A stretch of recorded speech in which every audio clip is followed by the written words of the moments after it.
Sunday, what happens when a nuclear reactor goes haywire? Jane Fonda, Jack Lemmon, and Michael Douglas. The network television premiere of The China Syndrome. And on Monday, it's coming. The ultimate adventure. Are they friend or foe? Richard Dreyfuss, Close Encounters of the Third Kind. Tonight, Nightline examines the problems that plague our new space shuttle, the Challenger.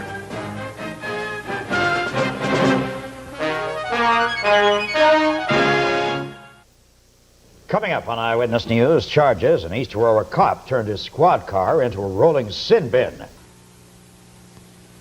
Channel 7, Buffalo, it's 11 o'clock. Do you know where your children are?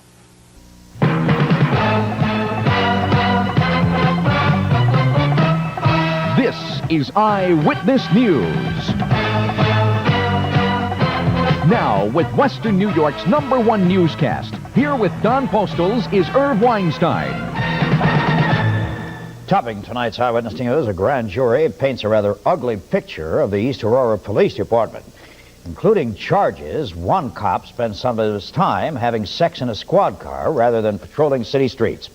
Cindy DiBiase is here with more on that. Irv, this 17-page report, the first one ever made public from an Erie County grand jury, reveals what it claims are serious irregularities and deficiencies in the East Aurora Police Department. People who secretly testified before the grand jury charged that the East Aurora Police Department put officers on the street who had little or no knowledge of firearms, arrest procedures, or penal law, that unqualified dispatchers were on duty taking emergency calls, that the firearm system was lax, that keys on evidence lockers were missing, and as a result, drugs and stolen property were sometimes misplaced or lost. And finally, that a number of times, one on-duty police officer engaged in sexual activity with a civilian in a police vehicle. The following program is an official presentation from Plastic Battles. 20 seconds to air. Stand by, all cameras. Ready. Stand by in videotape. Ready. Stand by slow-mo. Ready. Stand by to open your mics on the field. Standing. Stand by in graphic. Ready with your opening super. Ready. Stand by the announcers in the booth, please. And roll tape. Rolling. 3, 2, 1. Take tape.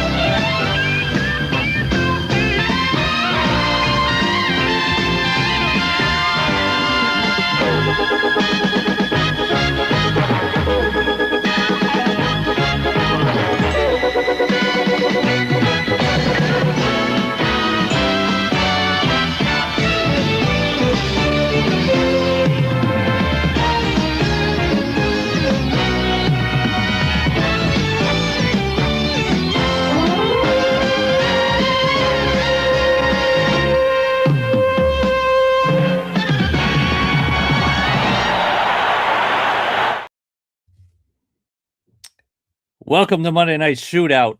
I know no one knows what the hell that intro was about, but Irv Weinstein, the guy with the glasses in the intro, was a legend in Western New York and parts of Canada, apparently, because our guest tonight is familiar with him as well. And East Aurora is my hometown where I grew up. So when I was looking for an intro today, this week, I looked at Irv Weinstein, and I was like, cool. And then I randomly ran into the East Aurora clip, and I'm like, well, I have to use that because I had several run-ins with the cops growing up. So they're always picking on me in my little hometown. And so I was like, what? I didn't know about this. And it was like a couple years. I think it might have been 81 or 82 that clip was from. And I moved to town in 83. So I just missed that whole scandal. But my grandparents were there. I just never heard about it. So anyway, so let's add to the stage our crew. I don't have any music. I should do some intro music like we're like wrestling intros. Joe's Oscar, Mike. Oh, what's up, everybody? What's up, Paul? What's up? How What's you doing? happening? I want to come out to Pantera next time. Oh, Pantera? Which one? which track? How about oh man, there's so many to choose from. Help me out, chat. Yeah, I can't think of names of songs. I can hear them in my head. I know. Vulgar Display of Power was obviously the big album, right? I mean, maybe Hostile, or but you Cowboys might from get Hell banned off of YouTube or wherever we are. Oh, Hostile. Yeah, that's right. We could edit it to I don't know what would be something clean. What would they say on old TV instead of the F word? What did they say? Fudging hot style. Oh, fudge. Yeah, probably that. Walk. Yeah, CG7 Cobra says walk. That's the one I was thinking of, but I couldn't think of the name. Or we can go the other side and do Motorhead and come out to like, Smiling Like a Killer or, Orgasmatron or something like that. Oh, that's a good one. Could do White Zombie. Some old White Zombie too. Yeah. What's up, everybody? All right. Cool. All right. Oh, wait. What did he say? I just clicked on it. Oh, you remember Irv. All right. Got some Irv fans in here. Speaking of Irv fans, makes no sense, but Nate Mylar. What's going on? He doesn't even know. Hey, everybody. I need those glasses. Irv's got those killer glasses. This is nothing. You just need to go a little more vertical on him. You just need a little more height. Yeah. How's everybody doing? He was the man for a long time. I'm doing good. I think this week's been kind of crazy. I'm moving storage units, so that's always fun. I've got a new storage unit, so I have to move the stuff from the old one to the new one, and it's going to take a while to do it. But that'll be like every day this week, probably a little bit at a time. All right, so we have a very special guest tonight, and it's one of my favorite G.I. Joe photographers or toy photographers on Instagram, and it is none other than Greg Tora Nerd. What's up, Greg? Hey. How you doing, guys? How you doing? Oh my God, that intro, howling, that was amazing. That Eyewitness News music hits, man. And like the silhouettes of them getting into the car and the helicopter and all this stuff. Man, I swear to God, it felt like the Flintstones was over and it was time to go back to school after lunch. That's just what it felt like. It was. Do you guys remember where all the newscasts used to do that at 11? Like, do you know where your children are? Do you know where your children are? Yeah. Now no one knows where their children are because they don't ask. So just text. They'd only ask. Awesome. That was. It seems so normal, but when you really think about it, the news has to ask you where your children are. Well, back then there was no cell phones or anything. So, like, if your kids are out playing, right? Yeah. And like maybe take a nap on the couch, you wake up to because that music's gonna wake you up, and then you're like, wait a minute, where are the kids? Yep. The real American heroes were the Canadians we met along the way. That is true, Ryan. It does seem like every episode is a Canadian guest, but that's just the way it's been rolling. It's not on purpose. I swear. I got to answer Chuckles there. He's talking about my full-scale 3D print of the Titanic. I'm working on the smoke towers right now, so I'll be sailing that thing soon. No. No, I'm actually, I put the MCC on hold just to finish the chapter so I can get that done. And now that that's done, I can open that up. You put the MCC on hold because they ran out of filament in the Western Hemisphere. We were doing that. That's why. Let's be honest. It's a backlog, yeah. That's cool. All right, so what we're gonna do? We're gonna roll through a few of our favorite shots. Then we're gonna get into some of Greg's shots, and then we'll get back on track where we left off last week. How's that sound? Let's do it. How's it sound, gang? Let's do it. All right. Sounds righteous for me. All right. I'm gonna add this to the stage. Boom. Okay, so let's look at a couple shots. These were submitted by Joe's Oscar Mike. This one is this Tornerd shot? It is. Yeah, Tornerd these shot. two were from Tornerd. The other message is the one I picked out from the last couple of weeks in the other thread. Yeah, and this is an older shot, but I remember this well when I first saw this. This is nuts. The fact that you closed one eye on the sniper is awesome. It's the first thing I noticed, and I like the inset photo in photo. I think that's really great. Thank you. Yeah, actually, I think when we were talking about this, I think the last one with Ryan, and I think Joe's Oscar Mike, I think you brought this up, and I think in the chat I mentioned this was inspired by a cover of the Nom. It was drawn by Michael Golden, who's like brilliant. and it's like it's stuck with me. Like I'm like, oh yeah, that's so good, right? It's like it tells a story, right? So yeah, that's where the idea came from for this. Yeah, and I think you also posted the full frame of both images too, along with it, right? Not on this post, but you know, of blood for sure. Sequentially, for sure. Yeah. No, this one definitely popped out when I was looking at your account, or I remember when you posted it. Actually, I was just like, wow, this one's insane. Thanks, man. Of course, she's been decapitated severely in order to get this animation. Yeah. Yes. Yeah, good job, because you can't tell, but I know what you mean. You don't get the range in the neck ball, so you have to pull some shenanigans to get it to work, you know? Exactly. Yeah.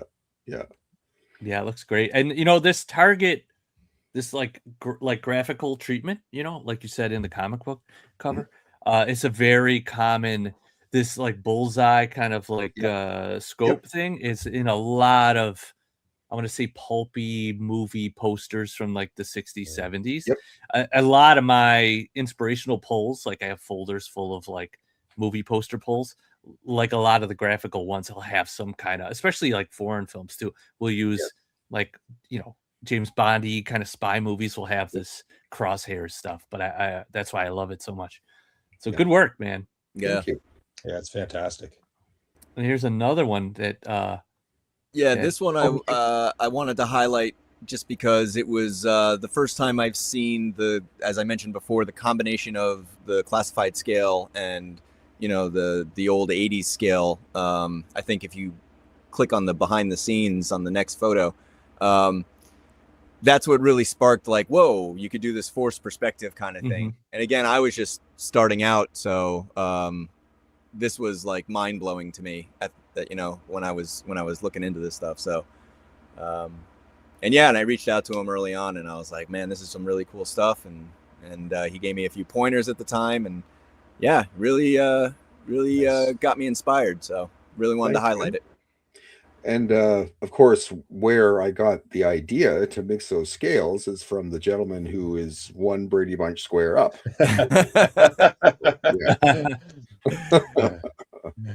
Oh man, Mate does a good job at that. Crazy.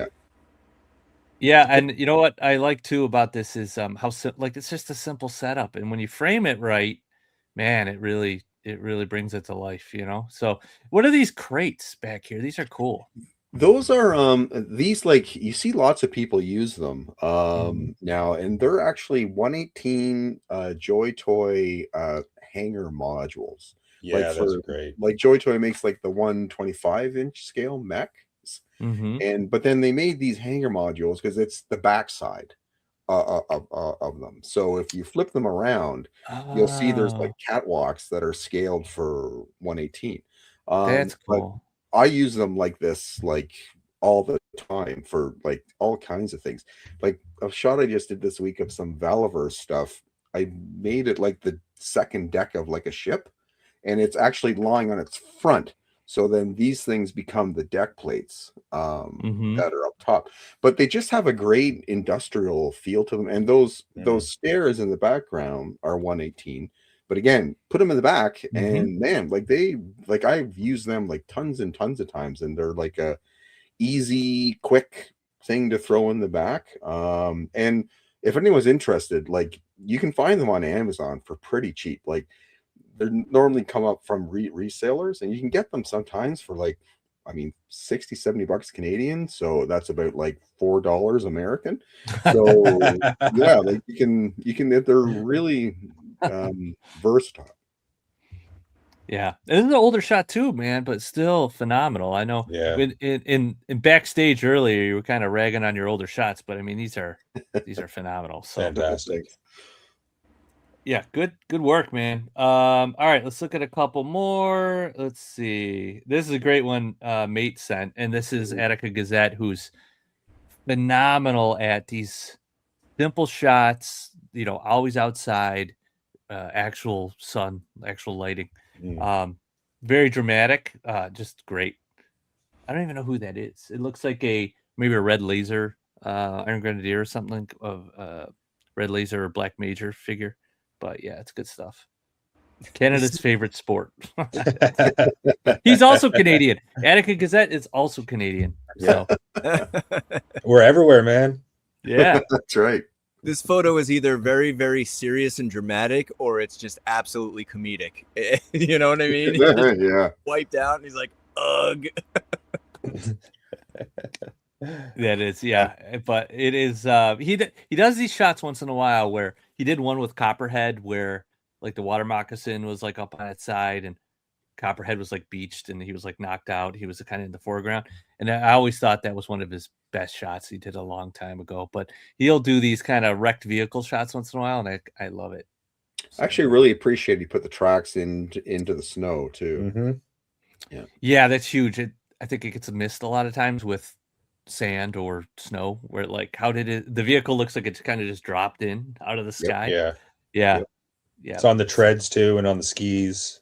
Mm-hmm. Yeah. And his focus is so tight that even with snowflakes at this 1/18 scale, he does a good job because it's out of focus in most of it that you don't really notice the scale difference between the snowflakes and the vehicle and the figures too much. He also really caught the time of day really well. Like, so it picks up all the contrast on the dunes back there, and like the sun's low enough so it looks to scale with the shadow. So it's really cool. Yeah. David Whale says he's either been attacked or he's 4 beers in. Probably both. He probably got 4 beers in and then was attacked. This guy don't forget to turn on notification bell. Oh god.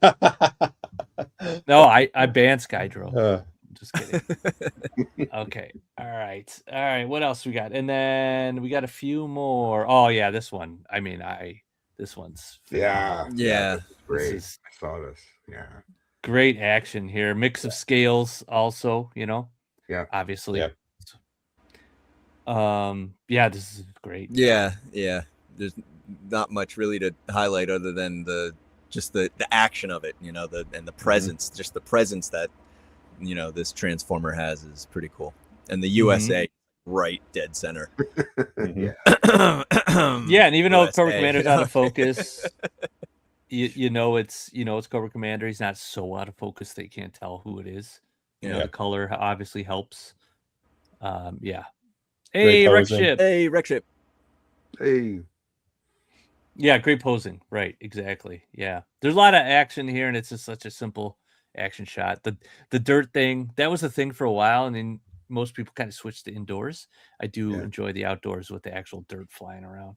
I feel like it's like Sir Dork and Matea Toy Photography. Yeah. That was kind of like their signature move for the longest time. Yeah, I think Sergeant Bananas too was one of those guys. Yeah. And what's the other guy? Mitchell Wu, right? He did that stuff too. Yep.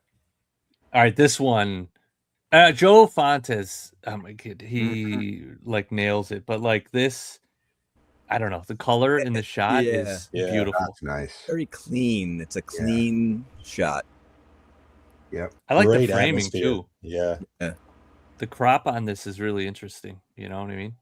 And I'm not sure if this is against a screen or a physical backdrop, but it's just a story he's got going. Yeah, I don't know. I would think it's like obviously it's a diorama grass, right? And then you got a dio tree, which is awesome, whatever that is. But with the moss coming off it. But then this is probably a screen, and he just did a really good job of matching color. Matching the lighting, yeah. I also like the aspect to the letterbox aspect. Yeah, it's obviously, when I'm looking at it on a desktop screen, it's much more impressive. Unfortunately, the way Instagram works, you still can't do landscape, which just drives me nuts on your phone. I mean, if you spin your phone around, you could just do landscape, and then you would get the full effect on your phone too. Yeah. But yeah, awesome shot. Beautiful. Yeah, I love this shot a lot. So good one here, and then we've got one more, which is I don't know this account. I've never seen this account before, but this is fantastic. Another looks like outdoor shot. Yeah. I think he's got a carousel here, but this one it was the one that popped up when I was scrolling through, and it just caught my eye, and it just everything about it. That's nice. I'm thinking about starting a hit and run series where I just post a photo of outdoors and see if you guys can find hit and run in the photo. Yeah, look at this. I mean, when you pull out, it's hard to see him. If you got rid of his duffel bag and stuff, he'd be really tough to see. The one figure I was like, have a heart attack if you dropped in the grass, you know. So this is the thing when you have like guys who are rappelling down, you kind of have a call of, do you use a wire or do you find some way to create the tension on the string so it looks like it's legitimately supporting the weight? And that is like, if that's under tension, that's amazing. But I'm just wondering if that's like a wire, which he's really made good use of. It looks like the rope when I'm looking at it on my screen. It does. Like right here, because like you can see a little bit of the texture on the edges, you know, like you get on the edge of string. So I think he just has it under tension, like you were saying. But it's like arrow straight. It's like really, really straight. Yeah, you can see it right here, how Yeah. tight that is. Yeah, it's the right way to do it. Yeah, you're right. Because if there's any slack in it above him, it doesn't sell his weight pulling on it. You know what I mean? Because it's supporting him 100%. New on my radar as well, but I shared it when I saw it. Okay, I gotta follow this account. Yeah, I do love the outdoor work. I got to get some outdoor shots going now that the weather's finally nice. So awesome. All right, so let's jump over to some more Torah Nerd's work, some more Greg's work, and I don't even know where to start, guys. I don't even know. I mean, all like fantastic. I'll start here. Like shots like these make me just want to quit. Honestly. No, I'm not even joking. Like I have like some of the, like I have a snake armor, I have the ramp rats, I have this Cosmic Legions thing, right? But the way you put this together, I'm like, I don't even know if I could even do this. Are those same stairs that you use? They are. Oh yeah, the stairs. Yeah. Yep. I wonder if they like if we're gonna go through and be like, wait a minute, those stairs are in every one of the shots. I'm sick of the stairs. It's the secret. It's the Easter egg in every photo. He's gonna change his name to Chair Nerd. I love these kinds of photos though. Like the combat photos are really good, but like these kinds of like day-to-day operation photos, just showing a different side of these guys is, you know, I like seeing that a lot too. So this really came out really cool. I love this one. Thanks, man. Yeah. Yeah. The back light, right? Lighting up the orange background. And then you've got the cool blue kind of foreground. Man, that creates such great depth and separation there. Yeah. They're I mean, because I got these things and I'm like, I really like them, but I don't have a rattler. So, you know, what am I going to do? And then and then I'm using, like I said, that Joy Toy mech bay. I'm like, hey, what about a mech bay? Yeah, this is great. Yeah, I mean, there's just so many good shots here. I don't even know where to like, oh my God, so cool. Such a good use of Glenda. Yep. Yeah. I see you have her turning away with her hair there to kind of hide her fugly mug. But nah, she's not that bad. It's just everyone complains about her face, but I think she looks good. All right, so I know what this is. This is like from a TV. It's like the styrofoam from a TV. Oh, yeah. I've got. Well, right now I have mice living. I saved a box in my, and then I'm looking at it and I'm like, "There's mice living in that." So now I'm gonna have to knock it out. I'm gonna knock it down tomorrow. I'm gonna go up there and knock it down, and mice are gonna run everywhere in my garage. But I save as much styrofoam as possible because I want to like make ruins or they look so cool when you paint them up. So this looks great. Yeah. And the price is absolutely right. So yeah. Right. Yeah. Exactly. Oh man. All right. Let me do this one because this is another great Transformer shot. And this one, the behind the scenes really is what sells this because you're like, man, that isn't like what Transformer is that? But then you realize you just composited these two together. I have these little weights. What are these called? Blocks. Yeah, they're like machine blocks. I can't remember. There is a name. I can never remember what it is. 1, 2, 3 blocks. That's what it is. Yeah. But yeah, what a fantastic job compositing these together. Well, thank you. Yeah. It's it's something like I've done a couple times before. Like I did one with a dwarf and a dragon. That's in the photo stream too. And yeah, because there's so many times, like for me, like my whole philosophy with this, like I think like most of us, we were talking about before the stream, is story drives all, right? And as much as everyone loves like a hero, make a hero pose or a hero walk or power walk, whatever, they're great. But a lot of times though, I find that by trying to tell a story as best you can through the photo, what connects us to the stuff we fell in love with Joe when we were 10 years old, right? Because then we would act out the stories, right?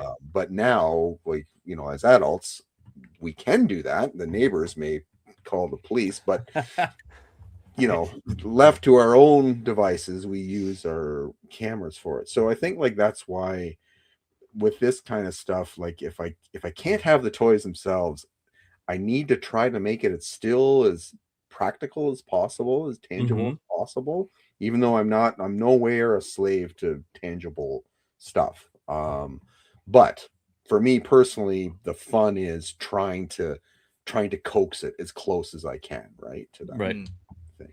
Yeah, and it's really, I think, tough to, when you're actually like technically putting the shot together, is getting the focus right on the composite, because you've got if you lock focus on clutch but then you take clutch away, and did you lock focus on the edge of the barrel? Like, where did you, is it that would be closest to where clutch was before? Yeah, like this took actually, all these composite shots, they normally take a couple runs.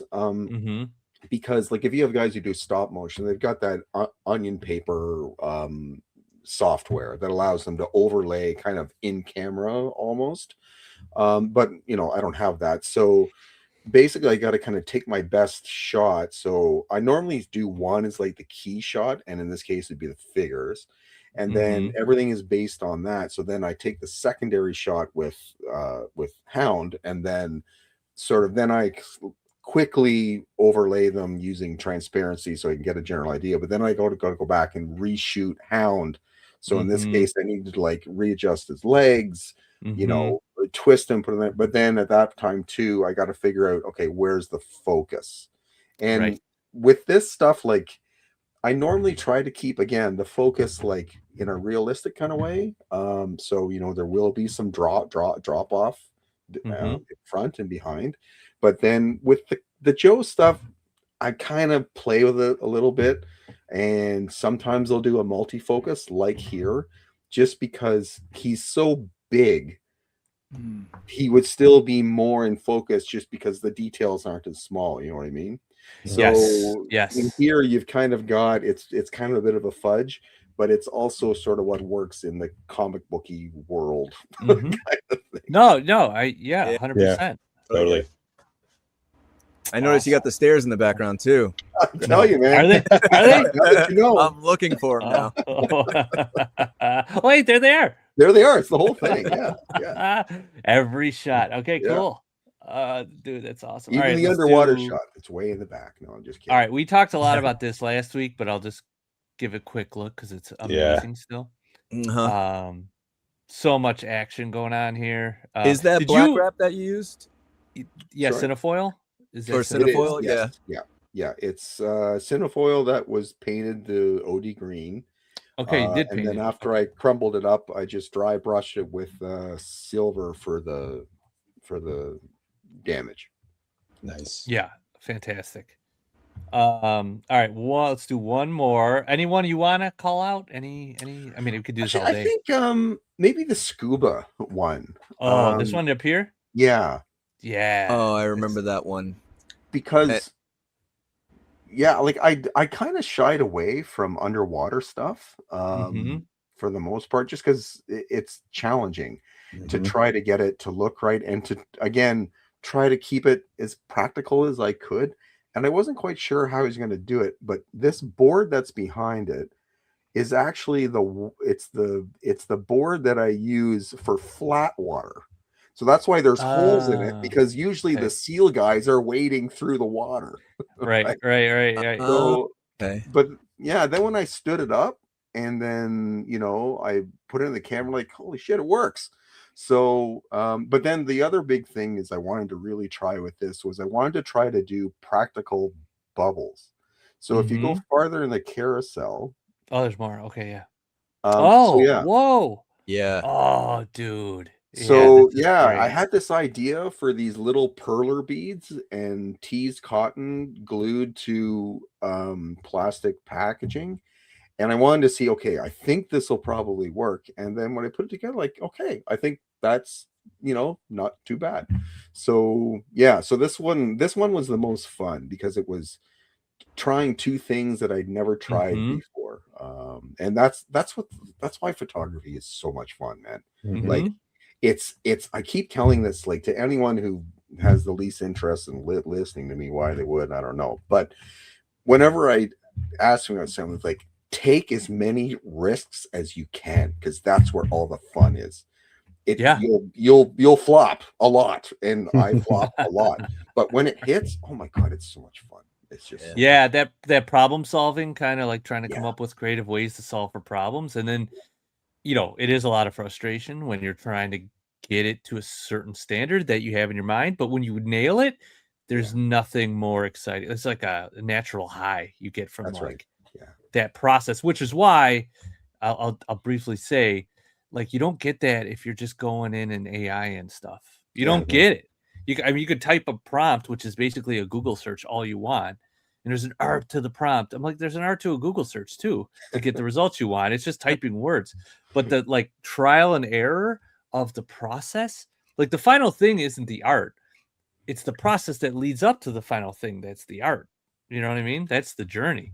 Yeah. So don't rob yourself of this kind of stuff where you're like, coming up with a practical, ingenious way to do bubbles is amazing.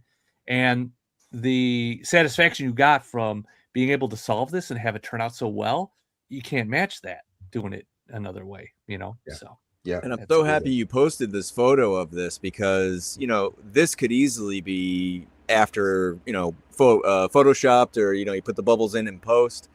And honestly, if I would have saw this photo, I would have assumed those bubbles were in post. So when I saw that photo of the beads in the cotton, I was like, wow, that is smart.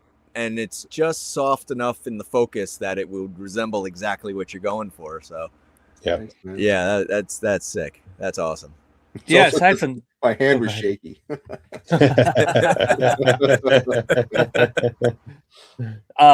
The composition's fantastic. Yes, just swipe the little bit of shake on the camera, right? I mean, these guys are. I was gonna say I do that on the pit fights with some of the punches, just to get that motion blur in the character. As the shutters open, I will slightly shake the character back and forth to get that kind of motion in. Like when you do those fight scenes, man, like they're like visceral. They're so good. Yeah, they're so good. Yeah, it's a good way to put it. My favorite part of the shot is just the pack floating down, like the balance, the composition, and it alludes to like something happened there to get that pack off of him, to get it to float down. So he's got the hose. He's yanking his hose. Right. So actually, with the those two that are wrangling, they're tied together with clear ties, right? It's the only way to get them to actually stay like that I see it engaged. But with the pack afterwards, I'm like, oh damn it, he's not wearing the pack. I'm like, how am I going to solve it? I'm like, I know. He ripped the pack off. Right. I mean, it's very James Bond, Danger Diabolique kind of scene of a scuba fight, and usually like those they do rip the things off. Sometimes the pack comes off, so it makes sense to me, So, all right, great stuff, man. Anybody who's not following Torn Nerd, which I doubt if there is anybody, but you should go do it now. It's one of my favorite accounts. Like I said, So go Isn't do it it. great when you paint yourself into very a great. corner, you come up with those great ideas, you know? Thank Like you said, with the pack, just like you forgot to put it on, but then it led to like something that was bigger and better, you know, than your original idea. Yeah. Yeah. Thank you. Yeah. Yeah. And yeah, it's like I said, take the risk and maybe it works, maybe it doesn't, but if it does, yeah, man, it's fun. Yeah. It is. All right. Awesome. One question I wanted to ask you actually when I was we'll look at this one real quick. This is what I was like, okay, I'm using this for the cover. But man, like the way you harmonize the color between your backdrops and everything, like it's just like, do you use like LUTs or anything, or do you just do this kind of thing manually to match? Like what I'll normally do is it's kind of like two steps. I'll try to do it in camera, just using sort of the different lights and whatever and controlling the temperature and so forth. But then what I'll do is I'll sort of like do initial wash in Photoshop, and then I'll bring it into Lightroom, and then that's when most of the calibration is done, and that's when you can actually get sort of like the grays, the back, and you bring them in, and you can kind of like you can like spot match them to match up. And then there's sometimes too though where if it's just not working, then I leave everything all set up until like I basically post. So if it's not working for me, some areas it's like, okay, that's just not matching up. Then I'll go down and I'll reshoot in that area in a different color of light. And then bring it back in, and then do some merging between the layers. So it's something where like Moz toy photography talk. I don't know if Ryan is on it. He's on that review show. And from those guys, that's kind of where I learned that, saying that sometimes you can't get all the colors you need in your first round. So sometimes you got to go back. And here I was fortunate that it all kind of came together, but sometimes it does not. Right. Awesome. Well, fantastic. I mean, it just looks great. So thank you. All right, let's go back to where we left off. We'll pick up where we left off last week. And we got Chris the Midnight here with another Dragonfly making an appearance in 2 photos straight. Thoughts, fellas? It's a great outdoor shot. I feel like the Dragonfly is casting a shadow, and it's really helping with the light, and the bounce light from the snow is lighting the figures really good without washing or blowing them out too much. Yep. And again, the tension on that line is great. It works really well. Yeah, and again, story, there's like a lot happening here. It's just, it could be so many different things of if this is like in the heat of the moment or, if it's a calm scene. But yeah, no, this is the story wrapped around when you look at this photo for the first time. Yeah, I did a good job with the glasses. I see a lot of people struggle to get those glasses to sit right with the helmet on. So sometimes it could be a little wonky. So he did a good job with the goggles on top of the helmet and then the green lens glasses on the figure itself to like make that look appropriate. Yeah, the composition's good. It looks like the Dragonfly's firing a missile. I don't know how safe that is for these guys. Well, he's lowering them down, but hey, this is G.I. Joe. He can do whatever he wants. Everybody will be fine. Yeah, this is good. Chris has been like ramping up his photo game the last few weeks, so it's good to see.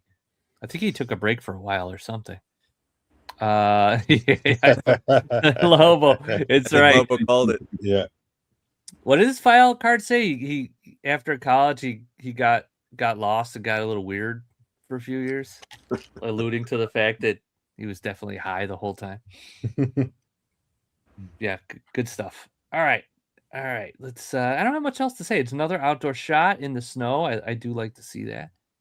And then I knew the next one was his too, so that's why I'm going quick. Great rawhide shot, straight from the movie. They're going to be doing a lot of 40th anniversary movie stuff, Hasbro, next year. So get ready for all your about the movie, pretty much. But Awesome. yeah, this is great. This is like spot on to the movie. Again, Yeah, I it's a can't. great love moment. It's so tall, like standing next to Jinx. I know. And that background piece. Is that like one of the new mini dials, or is that like a? Mhm.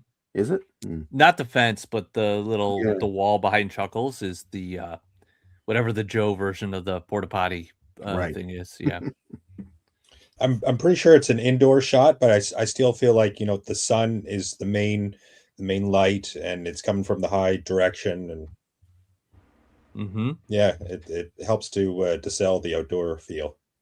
Yeah.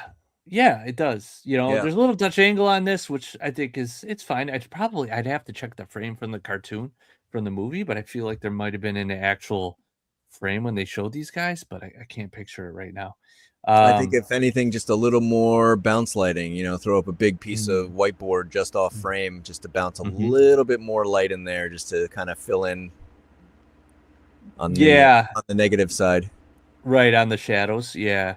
I think, it's a little hot on Law over here, especially because he's got a white helmet, which isn't helping. So maybe dial that back a little bit, put a little fill in. But it all depends. If you really want the drama, right, the dramatic, harsh shadows, then that's perfect. So it's hard for us to say. But I would say, yeah, you're right. I would probably put like a white card or a piece of foam core off to the one side, just fill them in a little bit if it was me, you know. I think if I were to shoot this, I'm just wondering if I may turn the whole thing slightly so you're kind of looking more down the line, you know? Oh, yeah. Because I think I saw the movie not too long ago. I think that's how the establishing shot is Okay. of them.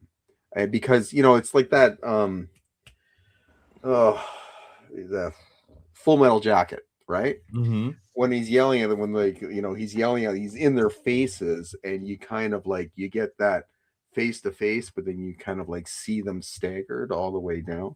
So, but you know, I don't know if that would actually, maybe it wouldn't work here because the height difference is so much. Here, hold on. I found an image. Okay, So well, no, this is that's Yeah. pretty much what you're after. I think they're much closer together, which is tough with action figures because these are obviously, you know, drawn in there. So it might be tough to get these guys close together without, you know, 'cause you know how the arms don't really sit by their sides. Yeah. Which is always a thing that drives me nuts about the articulation a little bit.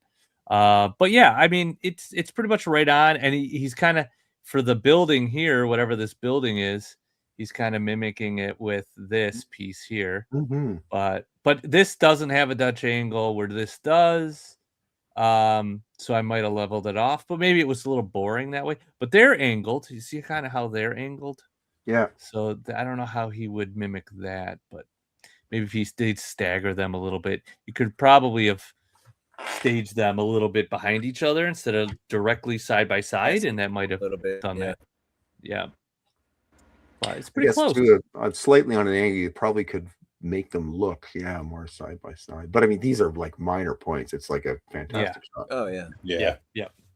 Cool. All right, awesome stuff, Chris. All right, let's see what else we got. Oh, I did the wrong thing. There we go. It's fine. Chris again. This one, this is probably my favorite of the shots so far of his. Yeah. Explosions. Yeah. Oh, little Milo signature there. Yeah. Explosions! Sorry. That never gets old. I love the pose on Jinx here the most. The way she's holding her, whatever that thing is called. That looks pretty fun. That thing. It's like kind of like a movie poster type. Yeah. It's like Expendables or something. Yeah. Yeah, in a group shot like this, it's a lot harder to set up than you think it is. You look at it and it's like, oh, okay, everybody's posing, but like everybody's posing perfectly, like right down to the where the hand placements are and everything. So everything's done purposely, and it's really hard to do that. Yeah, I love that he's using the beat up face for Chuckles. It's like wherever he goes, he's always just beat up. And he did switch out Falcon's face to the Night Force Falcon, so good job there. No one wants to see that other Team America face. Yeah. Yeah, and I kind of like how Order is like center of the shot. Yeah. Yeah, good stuff, man. Anything else, you guys? Great balance. And I think a bounce card was used here because it definitely is. It's like it's nicer lit from the front too. Yeah, there's a lot of light coming from behind them too with this explosion effect. So, how does that pass, mate? Absolutely, yeah, that's killer. I didn't know if it would pass the Mate Mylar standard. But... Ooh, we need a graphic, a Mate Mylar explosion sample. Yeah, all right. I'm gonna work. All right, I'm working on that for next episode. Approved. Put his face into an explosion and have that somehow pop up on the screen. All right, awesome stuff. Okay, all right. We'll do one more from Chris, and then if there's more, we'll have to skip because we've been all on Chris. Dutch angle here. There's the explosion again. This has got like what's that terrible movie? God, what's it called? Something Miami. Gets like a B movie from the 80s. God, what's it called? It's one of the guys in the chat will know. It's like Operation Miami or something like that, but it's got the vibes of that. The palm trees look awesome back there. Yeah. What was that Hulk Hogan show, Thunder in Paradise? Oh, yeah. There's that too. Oh, that's a good luck finding that anywhere. Not that you want to. You know what? I'm going to find some clips for this show. Yeah, what do you guys think? I dig it. I love it. Yeah. Snake Eyes isn't too lost in there. I think he's lit just enough so that he doesn't get lost in the vamp. And I love the posing. Yeah. Yeah. I love the upgrades on the vamp. I probably would have shot it a little lower, like Snail's view, got the camera down a little lower. But this is great too. I mean, like you said, it's got that 80s Operation Florida Paradise thing going on. Yeah, no, I love it. Yep. No, I think it's just really fun. Like I think that's kind of what it boils down to, is that it makes it look like a bumper for like the Wednesday night NBC movie or whatever. So oh yes, that would precede Eyewitness News. That's right. Or it's like the still frame before the credits roll, like mid jump, high five, kind of thing. Yeah. Absolutely. All right. If anybody wants to know what the movie I was talking about, it was this one. That's it. Miami Connection. Miami Connection. Yeah. Look at that open. It is. It looks like a video game cover, like for Contra or something. Yeah. Yes. It is hilarious. Blood Dragon or something. Yeah. Like these. I mean, it's just a crazy B movie, but yeah, that's the one I was thinking of. All right, cool. All right, good stuff. All right, let's roll on. Oh, hey, you guys hear this guy? Have you ever heard of this guy? Yeah. A good thing I was going to talk about this one in the earlier, and I skipped it. So I was kind of like, oh man, I wanted to talk about that one. Well, here it is. Look at this road. That Is road, it cork? Is this cork? It's cork. It's the first time I tried using cork. Yeah. It works great. I have tons of it because it's cheap as hell and it's so easy to make it look like road. Like, what a great job.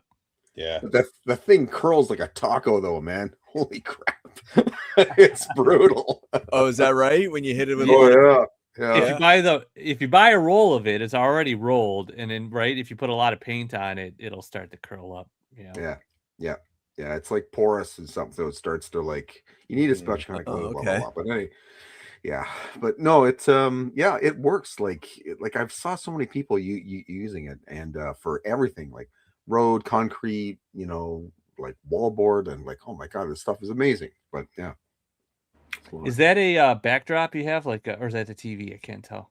It's a backdrop. I got a whole bunch of cheap posters I made just with like random free use images and printed out at Walmart.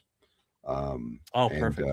they're really cheap. Like I've mentioned before, it's like, you wait till they go on sale around the holidays, and it's like a 24 by 36 poster for like $20 Canadian. So, it'd be probably what, like 15 American or Yeah. something. And it's like, they're great. Like, it's TVs work well, but the thing is that you need one with its really good blacks, at least 4K. Yep. But they're also a light source, so they can be a real challenge to try to like get the balance right. And sometimes the posters are just much easier to use. Yeah, I have a couple printed and mounted to foam core, which I paid too much for. That's what this is too. Yeah, but yeah, like with the TV that I use, depending on the kind of shot I'm doing, I'll have to take the brightness all the way down or bring it up, or I'll have to blow it out, right? Or make it more contrasty. It just depends. So there's a lot of futzing with the remote to get the right settings with the TV. And I'm like, oh my God, this is a nightmare. Because then I'm like, do I adjust the camera settings or do I adjust the TV settings or do I do both? Meet in the middle somewhere. It becomes like more like you're an IT professional doing like trying to set up someone's presentation than doing photography. So what I've been doing is taking the photo into Photoshop and just dropping the brightness and doing everything in Photoshop. So if I need to warm it up or cool it down, and that's all connected to my computer, the monitor that I shoot against. So it's all like real time. I can tweak it in camera. But yeah, I go through Photoshop to do all that. I don't mess with the television settings because that's just oh my God. Yeah. Let's talk about the perspective on this. Is fantastic, man. You really nailed it. You know what I mean? Yeah, they're there's something about like this road and like bikes. Like I should use it for I think I've used it for one other shot that's not bikes, but man, it just calls out to use bikes. You have that one Pandora shot that you have on this road. Pandora with the leather outfit. Yes, yeah. And the Punisher ape hanger bike, I think. Yeah. What's up, D-Town? This, and you know what? What I was thinking about this is like, what lens are you using here? Do you know? I shoot mirrorless, so this is this would be what, a 25? Yeah, this sorry, no, this one's not. Sorry, this one is the 2060 focusable, whatever you want to call it. Oh, like a zoom lens? Yes, yeah. Okay. So but yeah, on this one it is because I wanted to pull the camera back and then try to have sort of most of them in focus. So yeah. You got the tulip hood on there. This is great. I love it. I got a couple lenses, but I like to get this in focus and kind of crop this way. Sometimes it's tough depending on the lens you're using. So just curious. It's also handy, like with mirrorless, is that obviously you can set up multiple focal points on like a DSLR, whereas you can't. So you can do it in camera. Like I think it's a Panasonic G7, so like you can put in like 20 different focal points if you want, and it just compiles them all in the shot, right? Yes, right. I normally don't do that. Like I normally actually I set the depth for separate shots, and I always shoot bracketed shots too. So because some things like I like to do all that stuff in Photoshop manually. Just because you can kind of coax slightly different effects and things and different, emphasis. Sometimes you don't want that whole plane in focus, just certain things, particularly with the Joe stuff, right? Because Joe has always got that comic book kind of vibe. So in this case, like, it's two different focal points that have been somewhat combined in Photoshop. Yeah, I kind of see it now. Yeah, and like you were saying, like the comic book, like this is a Marvel Comics cover right here to me. You know what I mean? If you were to elongate the top of it and put the logo and the little the little Marvel Comics bar on there. It's right out of like, if you look at especially the issues, like literally the issues in like the 30s of the Marvel run, there's a lot of this perspective, like the Rattler coming in to the Mobat, you know what I mean? And like a lot of this kind of look. Most of those Mike Zeck covers had that gray sort of like almost like fishbowl, thing, which is really, really good. Yeah. Did you collect the comics growing up, or did you get all into of them later? Yeah. Oh, you did? Okay. Yeah, because totally. I was totally into the comics. I love the cartoon too, and as a kid I loved them both, right? But the comics like spoiled me, like, to comic book covers, and sometimes like how covers could be a what's the word I want to, a metaphor for what's happening inside, but it doesn't have to be exactly. Like the one everybody talks about is the Grim Reaper cover with the M60. Yeah. Like, what a metaphor! Like, someone's gonna die in that issue, you know. And man, and then when I got into broader comics later, I was like, they're really good, but it was that the Mike Zeck covers were just something unique, especially that era, you know. So yeah. And he never did any of the interiors. He was just a cover guy. Right. So yeah, totally. D-Town wants to know, do you guys talk about making your own dioramas for your photo setups? I want to get into toy photography as well as making dioramas. Yeah, a little bit in here. Like, for example, we were just talking about how in this shot, how he set this up, like the road is actually cork, right? And he painted the cork because of all the little, what do you want to call them, porous cracks and stuff in the cork. Makes it look like pavement. And then he printed a poster for the backdrop, and then you got the little rocks on the edges, which is great, you know. And this looks like I've seen this reused a few times. This piece on the outside, right? You've used this in a few shots.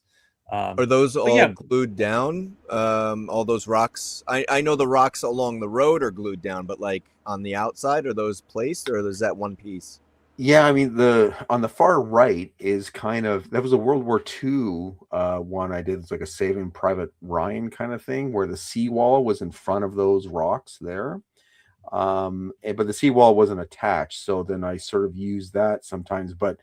And this is something, again, like I always encourage people, go to the dollar store. Go to the dollar store, walk up and down the aisles, and I mean, just look for stuff that sort of, you know, that can work. And the stuff that's in between the two diorama pieces, it's small pieces of petrified wood. And I use them for rocks in the desert all the time because they're never quite in focus, but they give enough texture and shadow and contrast in them that you can put them in the background for anything.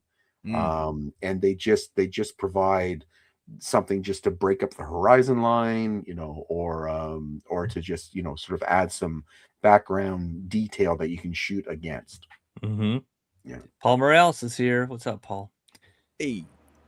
Yeah, this, I mean, anytime you can find some cheap materials, I mean, a lot of it's just found stuff, you know. There's so many greebly things, like, I don't know, I don't have anything like around me, but like caps and things to different, like when you're recycling like a bottle, like sometimes I'll keep the caps depending on the shape, or USB, you know, those clear USB, they go over the USB end and they come, I save those because caps, yes, because then you could use those as a light later by putting a little LED inside of them.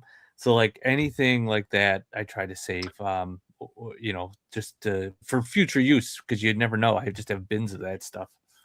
And on like a related note, like if like I strongly encourage like people to go look at some of Mate's behind the scenes videos, because you'll see stuff there where you're like, you didn't realize what it was before, but you're looking, it's like, oh my god, you know, that's like, it's so simple but it works so well, right? So and it's, you know, and that's like that's where the learning comes in. Like that's why anyone who posts behind the scenes, God bless them, because like I think almost everything I learn is from those, right? And like everyone on this panel here, like all the stuff, all the behind the scenes they've done, it's so good, because like you never make the connection until you see behind the curtain, right? so to speak.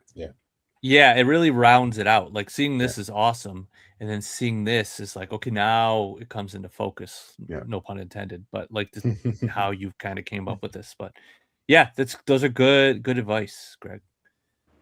All right, Hey, Whale David, he's here. Whale David is here. This is it's like looks like a clip, like a still frame of a clip from a trailer for some kind of Sharknado horror movie or something like that. You know what I mean?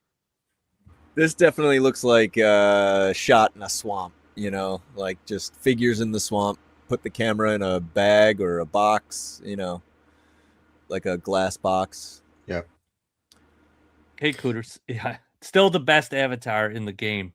Yeah, I love the literally underwater shot. This is crazy. Oh, here he is.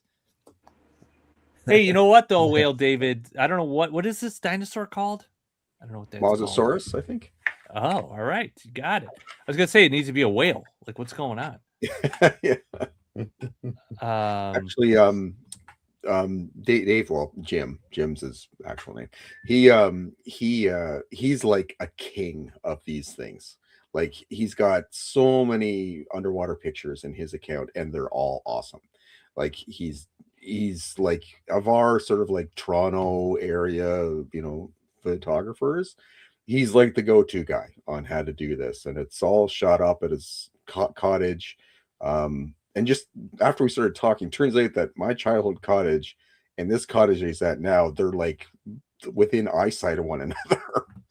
So yeah, but he does a really great job, and I think he just got a new kit, which takes even better pictures of underwater stuff. So yeah. Oh, that's awesome. Yeah, you can't beat like actual underwater shots, you know, the murkiness of it, you know, and it's great. Are you guys you don't have to say exactly where, but is it near Toronto or is it like Crystal Beach cottages? No, it's a little bit sort of like northeast. Actually no, it's more kind of near Aurelia. So where all the rich people have theirs cottages, it's kind of like about an hour and a half sort of like away from there. So okay, because my best Goldie friend Hawn and all that. Right? Oh, really? Yeah. What? Is Kurt Russell's up there? My buddy had a Crystal Beach cottage, so we'd go up there. It was weirdly enough, every 4th of July we would go to Canada, and then we would go to the cottage, and then you sit on the beach in Lake Erie and watch the fireworks across the lake. Oh yeah. You know what I mean? So that's always fun. I'm starting to realize I'm pretty much Canadian the more I talk about this. All right. Didn't mean to click off that. Yeah, Whale David. Fantastic. Is it name's Jim, you said?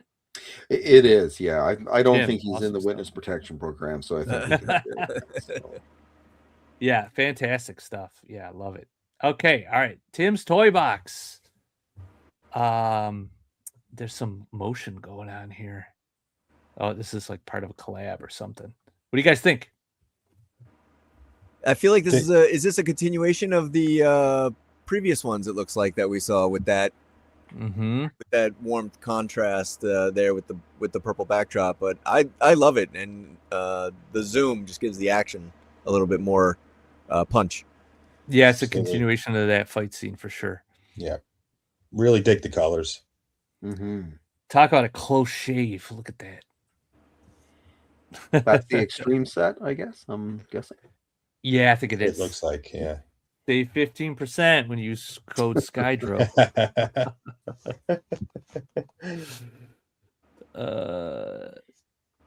Yeah, this is great. You know, like I don't know. I really don't. Maybe okay. So I might have. I don't know.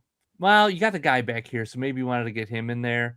I might have cropped it a little tighter personally, or moved them over a little bit, or maybe change the ankle because there seems to be a lot of space right here. But it's not the worst thing in the world. That's just something I might have done. I think he's lit pretty good. You can catch his fingers and his digits, so you're not losing the hand, which is good. The blur is for action, you know, so it looks pretty good. The most important part is in focus, and there's no blur on his head, so you're not you know, distorting that. Yeah, to your point, maybe if like Scarlet was in the background, turning and looking, Mm-hmm.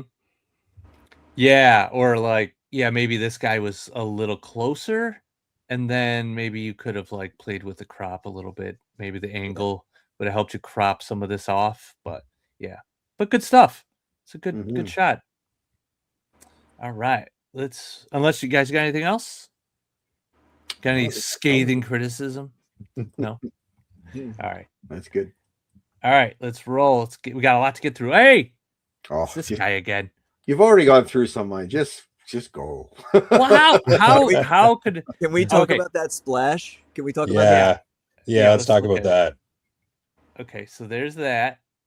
Oh, look at! Oh my God, that's crazy. You got foil, you got saran wrap, you got paint.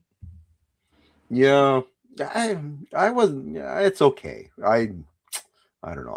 It didn't turn out quite as I hoped. Which, like I said, going back, failure's fine. Taking risks, trying new things. Yeah. I don't know. I wouldn't call that a failure by any means. No. Yeah, to tell you the truth, like this one, I wasn't really that happy with. It's just, it's too tight. Like I don't get the sense that they're on the water. I get the sense that they're in like a rivulet. It's like there's not enough water there. So yeah, I don't know. It's not my favorite job, which it sucks because I love the scene that the cartoon that it's from, right? So, but yeah, it's fine. Again, they don't all have to work out, and that's all good. Well, Cobra Commander's too valuable to be splattered all over some cypress tree. That's right. That's right. Relax, Commander. This is my domain. It's my favorite scene of any G.I. Joe anything. The Blackwater prison break. It's my favorite. I actually had a really nice conversation with Zach Hoffman, who does the voice. For Zartan and that, and one of the Joe convention, the Canadian Joe convention thing.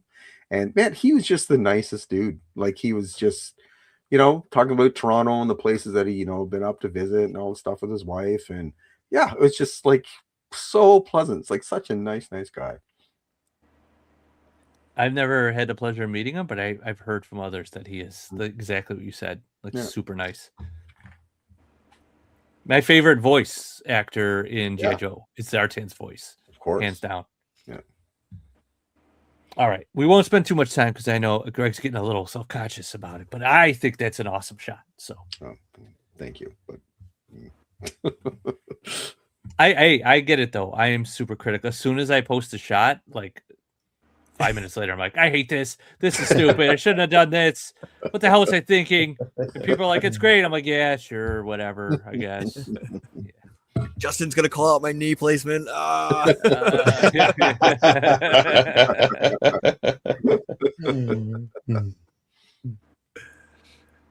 All right, Tim's Toy Box again. Good use of these guys. I like this. I like the strong backlight on this. I do too. Yeah, how they're somewhat in the shadow. Selling the heat. Yeah. Yep. I really like the light on the camera left guy's face too, just hitting just the corner from like the nose over side. It looks really good. Yeah, it's very dramatic. Background is great. Let's see. Yeah, and I think this would be a neat placement from Justin right here. Yeah, it would drive him nuts. But I mean, it's the figures are the figures. They're gonna have that sometimes. So you can try to like mask it as much as you want. Like have a little bit of the bend above the knee and a little bit underneath, so it's not all on one side. That'd be the only way to minimize it, really. Good use of gridiron. I think these are gridiron weapons here. Yeah, I think so. Or Vala. It's hard to tell. Oh, it could be Valverse. Yeah, that's right. Yeah, I'm not like up on weapons of any kind. Like there's tan ones and there's black ones and there's gray ones. But yeah, looks good. Yeah, I don't know. I don't It's got much else to say. good shot. Yeah, it's just good stuff. Keep it up, Tim's Toy Box. All right, let's move on. Nomad Toy Bandit. First one I've seen of his today. What is this in front? What would you call this, mate? Is that an explosion? It is. I'm not going to do the clip again, but yes, that's what that is. Yeah. This is when the approval stamp would come flying in. Thought you were hovering the on the button, just like click. I don't want to go. I don't want to go to the well too many times. So I'll save it for yeah. What do you guys think? Digging the angle. Real low, Positions, right? Yeah. Nice framing. Not afraid to crop the motorcycle. They're not trying to get the whole thing in, so that's good. Yeah. It's a simple shot, but it's a little more. I mean, I like how the explosion in the foreground there is breaking it up, but even having like, you know, if we're in this like jungle environment, if we can have like some, you know, leaves or, you know, some props coming in just to kind of break up the flatness of the backdrop. But the placement of everything is sweet. Yeah. You know, obviously, you know, this is a blast effect, but you know, maybe giving this a little more light under the effect would sell it a little bit more. That'd probably be my one thing, is to try to light that up so it's the brightest thing in the shot, because it would be. But and it might also cast some light then onto the Ram and Outback, which would then sell it, you know. Or if you can't, then maybe a little orange light off camera to kind of give that a little bit of highlight onto the subjects would sell the explosion. So that's probably be my critique, is to get some reflection of the light on them or whatever casting. So yeah, but nice tight shot. Yep, good stuff. All right, let's roll on. Got a lot to get through. Oh, we already talked about this, but again, let's just sit with it. I'm going to sit with this for 3, 2, 1. Okay. All right. Agent Chuckles. I think he was here. I don't know if he's still here now, but this is this is very dramatic. This is Christian Bale definitely likes it. it impersonates Cobra Commander, just like he's like, I'm powerful, but only if I have my guards in front of me. You know what I mean? Like he's perfectly kind of framed between them, because you know he can't really defend himself. Do we think it's a probe lens? I don't know. It's obviously some story going on here. There's a lot going on. I don't know if there's any behind the scenes. So you must have some sort of Hard at Work season 3. So yeah, he's got some kind of story, which I'm not familiar with. I'm gonna have to like get into this more. Joe's Oscar Mike, this might be up your alley. Yeah, he's got a lot of snake pit props happening there. He's got the look going. He's got that look going. Oh wait, he's here. Less can be more. Yeah, this is fantastic. What kind of lens are you using here, Agent Chuckles? We have questions. Yeah, this is great. I like the composition. It's very answers dramatic. Yeah, good stuff, man. Very, very unique style too. He's got like a certain style to his shots. Yeah. This one to me, because of the texture on it and everything, it reminds me of something, and I cannot place it. Almost looks like it's right out of, it's like an old print magazine from the early 80s or late 70s. Like an album cover. Yeah, exactly. Yeah. Oh, iPhone. So that's just an iPhone. Yeah, because I was looking at this, and you see, like, obviously the focus is Cobra Commander's at the top of his helmet and his like his shoulder, but then for the dude in the back, like it's not in focus, but it's pretty close. So I know that the algorithm on the phone attempts to like do that multi-focus too. Yeah. Okay. It does give it a unique feel, you know, which is cool. And that's the thing, man. You don't need to do toy photography. You can use anything that captures images. It's all about lighting and composition and, you know, story. And I mean, you guys have probably seen Darius's work. Amazing, right? He's been around forever. He's like one of the, kind of the big names. He still shoots with a phone to this day. He does, huh? Yeah. I didn't know what he shot with. That's interesting. Yeah, that's crazy. Falls in the woods. The blonde who falls, he said. Blonde who falls. Okay, yeah. Get up, run.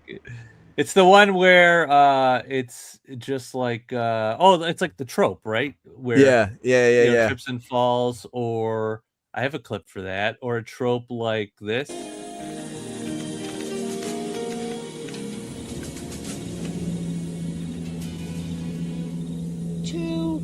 $2. $2.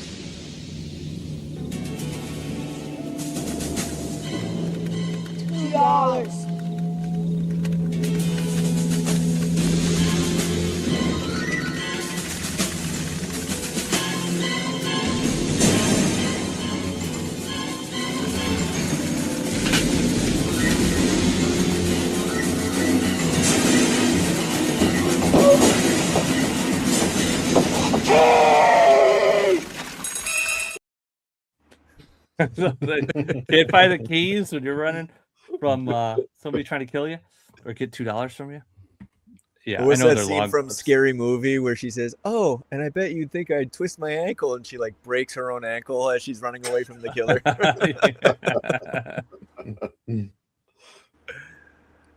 Lobo lies.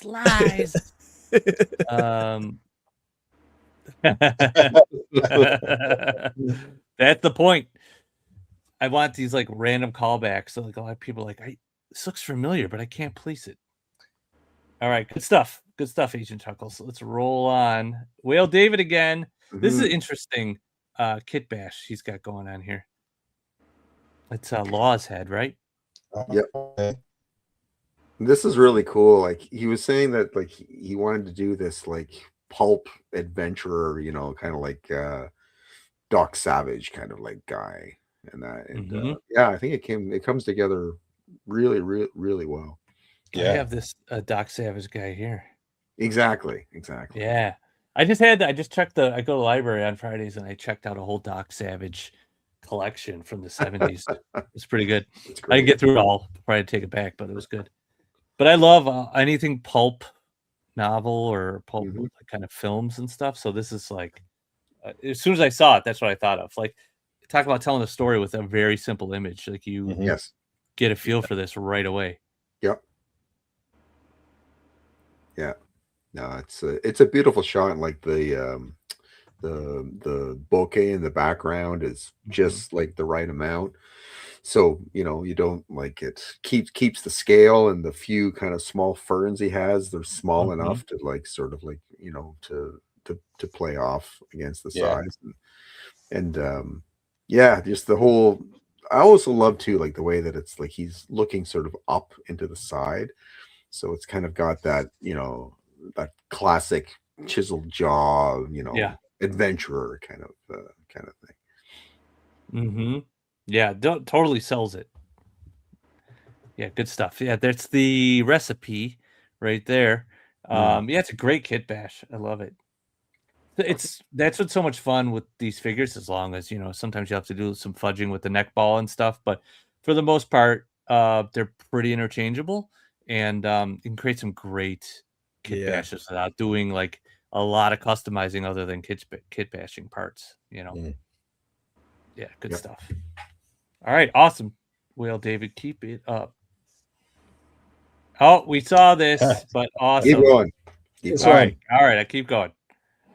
White Vegeta. Oh, man, he was in here earlier, too. Yep, this is pretty powerful stuff with like a very simple setup,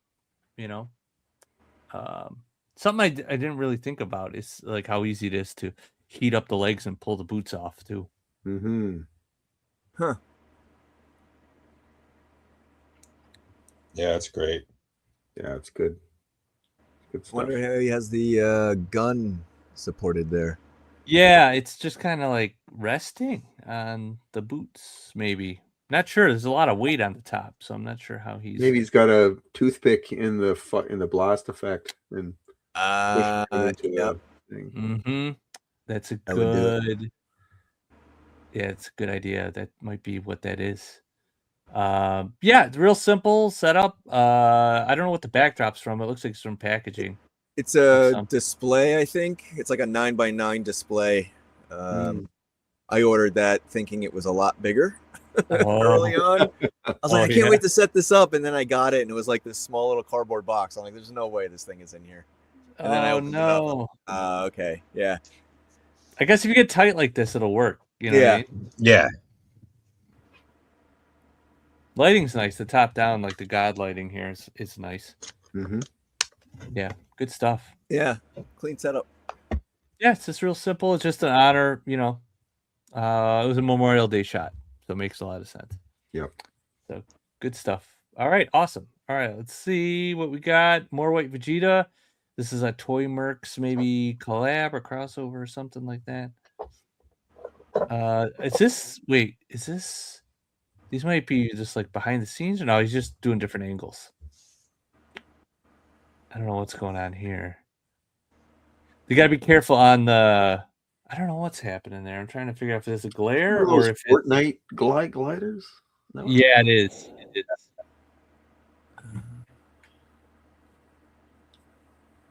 Man, look at that crocodile. That's a Night Creeper from the movie, from the Snake Eyes movie.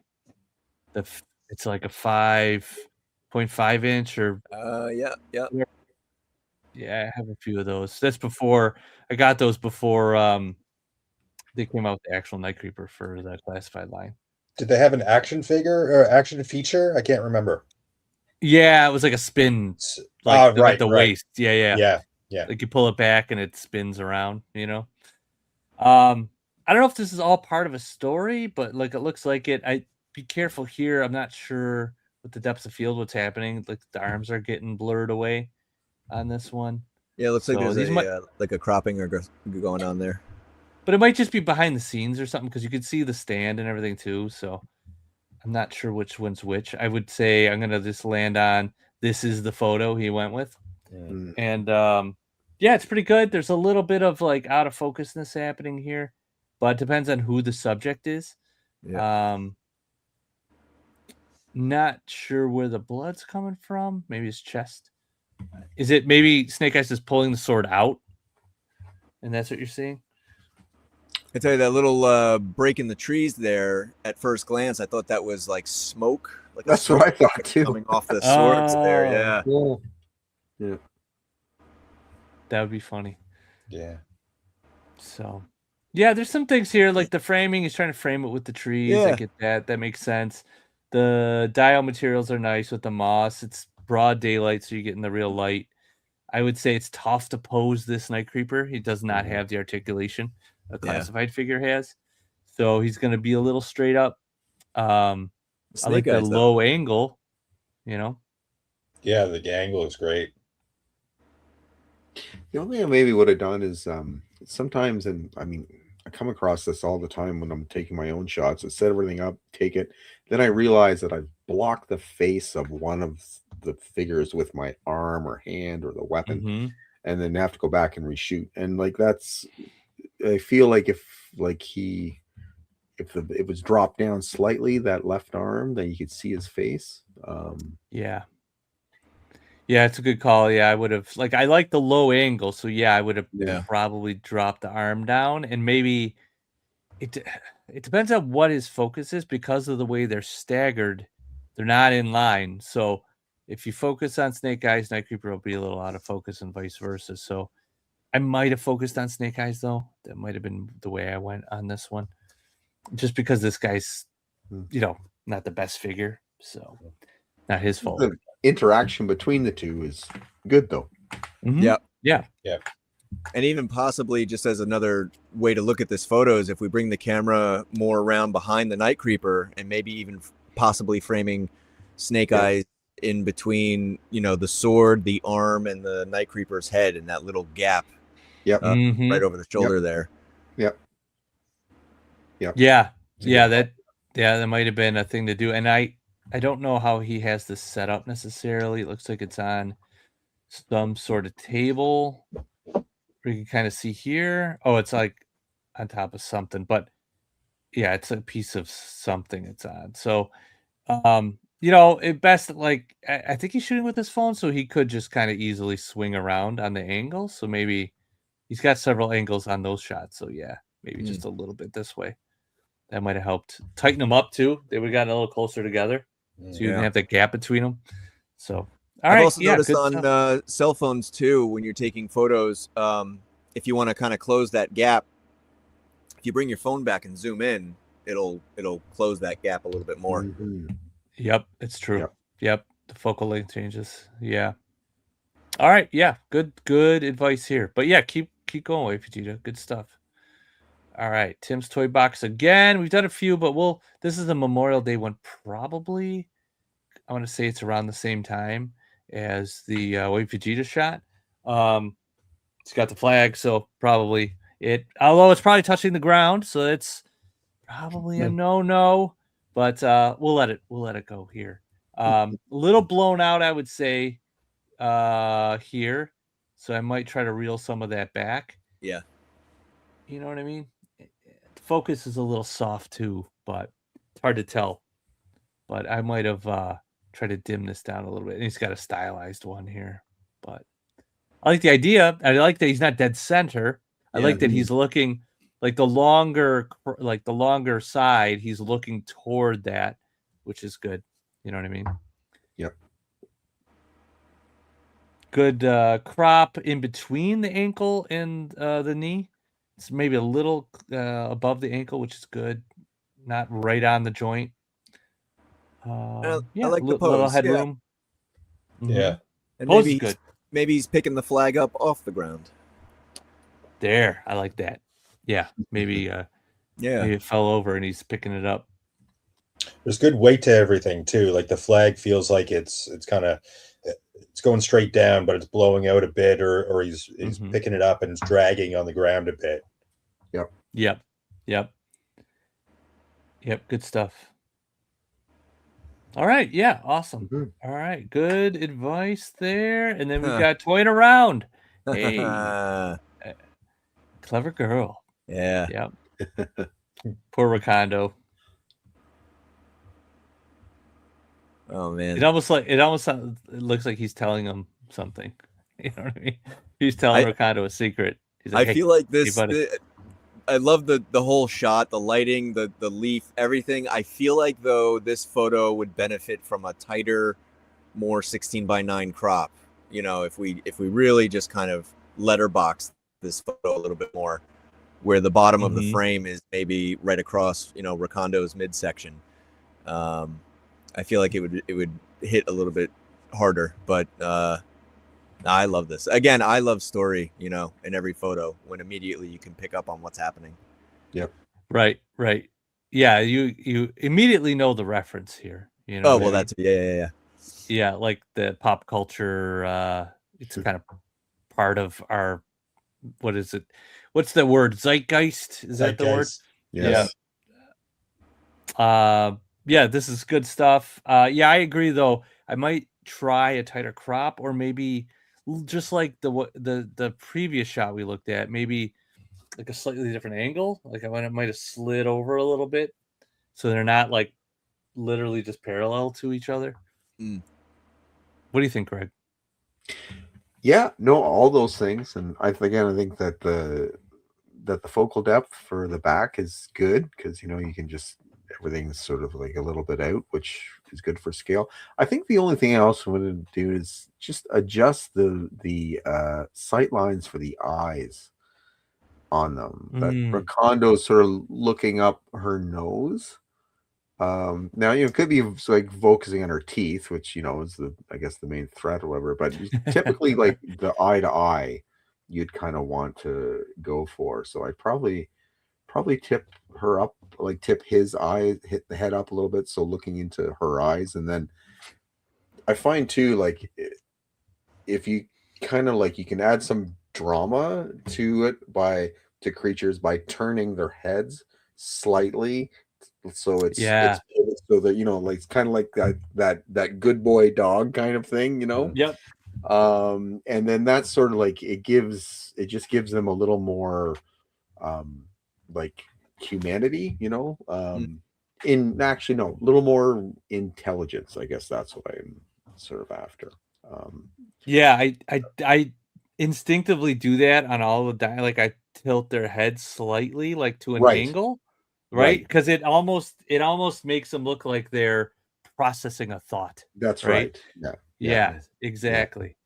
But I love it. I mean, it's a good shot. Yeah, these are all like little tiny tweaks that you could add to just maybe next time, like try a little something different. But I do like the setting is really nice. You know what I mean? The Yeah. backlit, you could tell kind of like the environment, what kind of day it is, all that kind of stuff, all like built in, and then maybe just a couple different tweaks, and it'll really sell it. And the eye line is tough sometimes. Because you almost don't even notice it right away until later. It's one of the things I notice once I get it into Photoshop or Lightroom. Like every time, I'm like, oh my god, I didn't even like. There was one shot I did with Road Pig and Raucous, like, and he was sitting on a motorcycle, and he was looking down at Raucous, and like, I was shooting at night outside, and I didn't have a lot of time, and I couldn't get him to look down far enough to like he was looking at Raucous, like he was looking at his dog. So I'm like, well, I can't really mimic this. I couldn't even get his head down because of this gear. Like if I took the head off and just sticky tacked it, I still couldn't get the angle. So I just in post, I just basically moved his eyeballs down. Yeah. That was it. That was all I could do. But yeah. And there's also sometimes too, like, and I don't know what the light physics of this is, but sometimes like the figures are actually looking one another, but when you take the shot, they're not. Yeah. And I don't know, because it was like flattening things out. And honestly, like for Joe's Oscar Mike, when you look at your shots, like I think some of the greatest like strengths of all those shots is like everyone's eyes are matching up. Like they're all looking at one another, or they're looking at the action, they're looking at the bottle, they're looking at the fist coming in. Yeah. That shit isn't easy. Yeah, That is in fact, I do. just shot the last scene of the whole thing. I just shot it, and it's a conversation, and I position them physically looking at each other, and then I look in the camera, and it's like they're looking off into space. I'm like, they're physically, literally looking at each other. So in reality, they look like they're looking off each other's shoulder, but in camera, it's like the eyes are lined up. So it's interesting how that happens. Yeah, I face that all the time, especially in dialogue scenes. I can imagine. Yeah, totally. All right, toying around. Thanks, man. This looks good. Keep it up. All right, another toying around shot. Alpine. You don't see a lot of Alpine shots. I don't know if it's because he's not. I don't know. I think he's one of the ones that's not exactly a home run. Personally. Yeah, but agree. It was a little disappointing. I was like, ah, man. Yeah. But yeah, this is nice. He's got tension on that rope, Greg. Yeah. Totally. Yeah. But how's he holding it? It must be sticky tacked, or is it tied? It looks tied. It looks a little precarious because you could see the end of the rope above the carabiners. So like, is he losing? Is he slipping? Or he's got to really have a strong grip. Yeah. The strongest hands in G.I. Joe.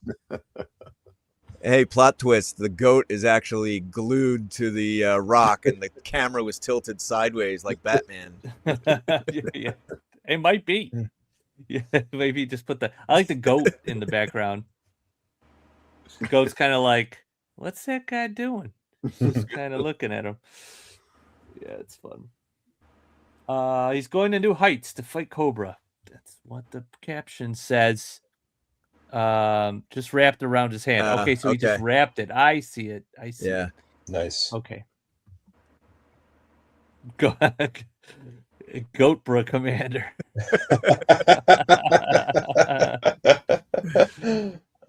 It's funny. Where's that goat from toying around? That's funny. It's a beefy boy, but I like it. The Yeah, it's a location great too. setting. Great location. Yeah. Yeah. Mm-hmm. I like how the green pops on the background. Mm-hmm. Yes. Yes. Yeah. The colors in the background help that green pop off because it could easily blend in depending on, the backdrop. So. And did you use any bounce or anything, or is this all natural lighting? Yep. Yeah, it does look he's got a nice glow. I wonder what time of day he shot this at. And there's a little bit like the orange is like the rock has got some like warm color in it and it's bouncing off onto the you can tell on the shirt. It's a white shirt, but it's got a yellow tinge to it. Yeah. That's the statue my mom had. Oh, that's the best. When you just find stuff like your mom's got and be like, hey mom, I'm gonna take your statue outside for a photo. I wonder how he got it to. I wonder how he got it to pose like that. The pose is great, but I wonder how he got it because that back foot isn't on the rock. So, yeah, is it all just the weight of the rope string wrapped around his hand is balancing the whole thing? but then it's even. But I just wonder how he because it's just the string and the toe of the front foot. So you think that would be like pendulum him like forward like crazy. Yeah. Like it's it's cool. But I'd be curious as to know how. Yeah, I wonder if he just waited for it to settle down. Yeah. I love how the colors are all uniform. The rocks go with skin tone in the rope. The greenery goes with his jacket. Oh yeah, the greenery up here in his jacket, right? Yeah. Yeah, I mean the crop's pretty good. You could have maybe cropped a little more off the top here, but at the same time, you want to show the tension in the rope. If you cut too much here, you're not really getting the fact that he's hanging from that. So that might actually be a scenario where you just crop from the bottom. Yeah, just balanced. Nice All work. right, there it is. That's great. I mean, sometimes I'm surprised how these figures balance when you position them, in like a mid walk or in like an action or even leaning over, they don't topple forward. So, yeah. I tell you, Yojo Collectibles, a lot of the stuff, and even Justin out and just posing stuff with no wires and balancing everything. And there's like mid action happening. I'm like, yeah, how did you get that to balance like that? It's amazing. Oh, man, Mike Mills, Danger Room Photography. Oh yeah, that's great. He's like a voodoo man with like the stuff. He'll have like 10 figures, and they're all like counterbalanced against one another. It's insane. Yeah, he's another great account that I love. Yeah. All right, good stuff. Toying around. All right, let's go. Hey, Justin. There we are. G.I. Joe 85, great hit and run shot. Yeah. That's nice, man. His settings, like the fact that he cheats because he lives out there, but man, he lives in like the first few seasons of X-Files where everything was in the Pacific Northwest, and everything looked amazing. But yeah, this is great. Knees are on point. Yeah, don't have to worry about that from him. And he always picks the right location for the right figure, and yeah. This did look like sunset, but toying around shot, so that makes a lot of sense. Yeah. But little Dutch angle on this. I think it helps kind of nestle him into the crop nicely. It's a great angle with the water. Sometimes when you shoot with water, if your camera's too high, your legs or whatever's under the water is going to get really short. And it can look funny. But yeah, here it's hidden. The water's moving around the legs, and it looks great. The ripples are the right size, so it's not too. Yeah. Yes. Yeah. And he just shoots with his phone. Yeah. Wow. And this is part of a story that he's been posting. And again, that's what I just love are these. Not only you guys like composing all these beautiful images, but each post builds off the previous one, and you can kind of look forward to what's happening next. So I think these guys were getting hunted down by a couple of range vipers. I think they were tracking them down. So, and then he just recently started a whole like war between two squads, Cobra and Joe's, and just building the tension there. So again, story is just makes these photos so much better. Yeah. I love the shadow, the way the shadows fall on the face, and then Yep. that little glint of light just off the cheek, nose, and chin right here. Like Mhm. just that that looks fantastic. It almost like at first glance, if I just look at that, it looks like a real person. Yep. And it's if you cast the shadows just right, you can hide some of the plastic toyness of it, and it almost starts Yeah. to resemble, even though it's just a 1/12 scale $28 figure, it's not a, you know, 1/6 scale hyper real eyeballs moving. But those ones can get a little creepy, honestly. Yeah. Where it's like the uncanny valley starts to set in. Yeah. And like, yeah, it looks really real, but also looks like they're dead inside, you know? Yeah. Yeah. But Hit and Run, I think, is also a home run figure. Focus. Oh, I Yep. know. There you- Yeah, he's one of my faves. Yeah. What is that his rifle that yeah, that's his normal Yeah, rifle. yeah. This is, in fact, it's the only Joe I have out on display in my entire room. All the other Joes are put away in drawers. It's nothing but Cobra out here. But yeah, Hit and Run, he's just, he was one of my favorites growing up. I don't know where I put mine, but I found a he's camouflaged, so I can't find him. Yeah, I know. I dropped him in the grass. Yeah. But there's a gridiron weapon that I put on him that looks perfect. But I don't know where I put him. So, but this looks like a gridiron weapon as well. I know Justin typically uses those. So, yeah, good stuff. It's a great figure too. Yeah. So, Yep. yeah, his storytelling has been awesome recently. Yeah. All right, cool. Let's get through a couple more, and then we can wrap up. Tim's Toy Box again. This is kind of like, it looks like he has a little bit of a story going on too.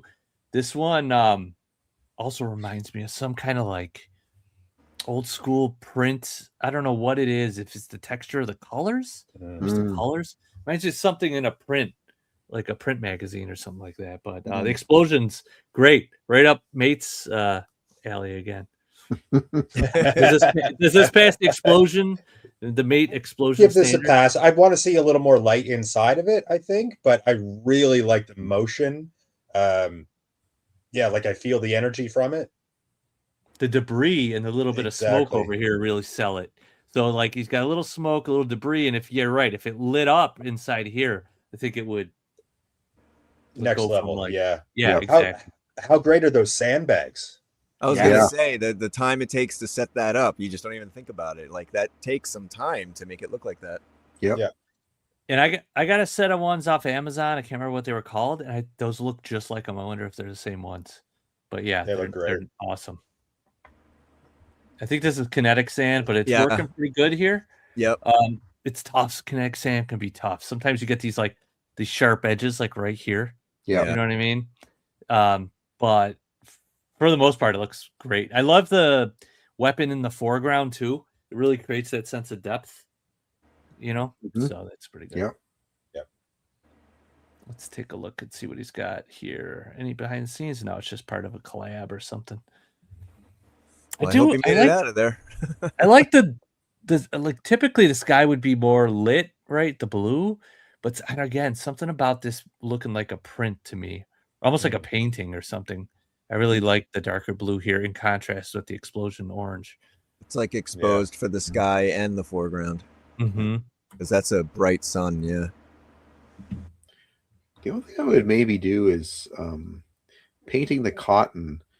I don't know if it's just the color shift he did in post to get this sepia kind of look, but the cotton I probably would have painted more orange, because in this case it looks a little bit like it's kind of blood actually, that's exploding. Yeah, that would kind of be the only thing. And I think, well, I mean, probably may be able to answer it better than I. I know that when you do paint the cotton, it's kind of like, I think you kind of do, don't you do like red and then you do like orange over the red? Is that? I do yellow and orange. The red all comes from gel that I put inside. Like I see. Yeah. Okay. Yeah. Well, he had a buddy in the previous shot, so maybe that's his buddy blowing up into a mist. That's grim. Yeah, you remember in the old G.I. Joe comics when the guys would blow up in the explosions, they'd be silhouetted and it'd just be being shredded, like all their clothes. Oh my god! Yeah. I've got to figure out a way to do that. I've been experimenting with some ways to get that look, with like hot glue and some other things or shredded fabric. But I want to get a couple shots where it's getting shredded, silhouetted inside of an explosion. Yes. All right, cool. All right, good stuff. Of course, maybe pack them with some kinetic sand and then hit it with an air gun. You know, pack one of those skeletons, those 5K toy skeletons. You know, put some meat around it with kinetic sand and just. Oh, actually, yeah, that could work. Get the chunks coming off. No. Speaking of skeletons. Oh yeah. Oh yeah. They're in the background. I feel like we've seen. Did we look at this shot before? I feel like we did. I don't think so. I don't remember this. No. Okay. Maybe it's just me. Maybe I saw this shot before. All right, Nomad Toy Bandit. It's a collab spotlight on the field leader who always answers the call. So that would be Duke. Walking away, it's like he didn't talk at all. Got no answers out of him. I felt like I was in there forever. No, I like the balance. I like there's a lot of strong presence in this photo that's surrounding Duke, and he achieved that with this. I have questions, like Geneva Convention questions. There's a lot of story going on. Right. Yeah. But yeah, he's centered that like a hero shot, it's probably shot with a phone just by the angle, but I could be wrong. But I don't know, the angle's got like, it's low enough where it's not high, but you're also getting a lot of the floor going back. I will say that green shirt on the left is looking at Duke sort of suck. He's like, dude, seriously.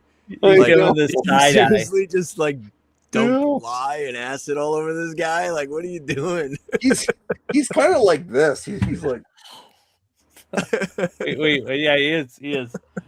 Like, I'm not gonna say anything to him. You say something to him. I'm not saying anything to him. Yeah. He's like, this guy is not having it. He's like, I'm out of here. Yeah, like something's gonna go down. Yeah. That's a good point by that it could be a Cobra base. So maybe it's a Cobra base. Yeah, that makes sense. Yeah, good stuff. I mean, it's a nice little hero shot. Nicely, he's framed between these two guys. Got a little interest in the background. So the lighting that's coming from inside the cell is good too. Yeah. I do like that. Yeah, you got a little bit of warmer light out here, which makes sense if there was like I don't know, your typical hallway lights, but then the cell gets the nasty green light to drive the prisoners crazy. You got extreme sets. It's tough with extreme sets sometimes with the cardboard, but what are you gonna do? Yeah, good stuff. All right, let's do one more. Oh, go ahead. You got something, Joe? Oh no, just yeah. Yeah. All right, Whale David again. Splatter. Now it's just enough here for me to know this is a bat with the claw and the like mechanics in the back of the bat, but maybe somebody uninitiated wouldn't know what was going on here, so that would be my first call out. But everything else I love the angle, I like the lighting. What do you guys think? I think maybe sorry, go ahead. No, after you. I was just gonna say a little bit more stronger backlight on Snake Eyes, and that bat gets kind of lost in the background, but I would have loved to just see like debris all in that empty area up above. Oh yeah. Just like parts and rotors and springs, and I know it's post work, but that'd look really nice right there. I think the reflection on Snake Eyes from the muzzle flare, and like just what Paul said, I'd probably move that blast on the bat a little bit so you can see a little more of the head, and maybe some of the visor and bring it back a little more. But yeah, it's a good shot. Nice I like tight the crop. pattern on the wall. Pattern on the wall looks good. Yeah. Yeah. There. And yeah, I think yeah, this is kind of one of those things like it's sort of something the more I recently have been doing, just with some feedback that I've had, is that that often they say like if you only have two subjects in a shot, they don't necessarily both have to be in focus, but the focal depth should be pretty shallow between them. So, and that's just because when you have 50% of the shot is focused on someone who's totally out of focus, and this is more than just like, it's different if you have like something, where they're really close to the camera. You see like just like a hand or just the side of a leg or something, that's different. But if you got like two characters, if one is really out of focus, it gets distracting just because they're taking up too much real estate of the shot. So in this case, like maybe what I've done is like pull the camera back, so the focal depth between them is a little less, and you can make out a little more of the bat. That would kind of be the only thing that I would probably say for this. But Yeah, again, that's agreed. just because people have said for my shots, yeah, that would help. So that's kind of just passing it along the. Yeah, and he said too that he finds Snake Eyes really hard to light, and that it's true. I mean, he's all black. Yeah. You may try to light him in a way that exposes him, but then kind of blow out other people that aren't all black in the shot. So it's a kind of a dance, a little bit of a balance you have to do to get enough light on him, but not going to blow out anyone else. But the bats are, in this scenario, the bats are mostly black except for their arms and stuff. So, there's enough here for me as a Joe fan to know exactly what's happening. My point was just, if you didn't know G.I. Joe, would you know what was going on here? That's the only thing. But again, we're our audience for ourselves mostly. I mean, my girlfriend's friends aren't checking these out, so they're like, you know what I mean? Like, we are our own audience, so it's a higher contrast with the background. Like if the background was a little lighter with some smoke or fog in there, so we see the silhouette of the bat a little more, that might help as well. Yeah. Mm-hmm. And I will say at first, I did not pick that out to be bricks. I thought it was like a snake skin, or then I thought it was stained glass. But now I'm like looking at it, I think it looks like brick. But the angle of it doesn't translate like that. But I think I like it though. I like the way it flows. Yeah, it is an interesting light. Like, it is on a curve, which helps kind of frame, comes like off this bat, and then it frames these two inside as shadow, which is definitely really cool. I think that's probably one of the more interesting lighting, I don't know what you call it, effects or whatever we've seen today. Gobo. Yeah. Yes. Cool. Good stuff. All right, let's wrap it up there for tonight, because we're getting close to time. So that will leave us here. So we'll pick up with this next week, which will be Nomatoid Bandits. Ooh. Nice. So we'll pick that up next week. Yeah. All right. So before we get out of here, let's do the thing.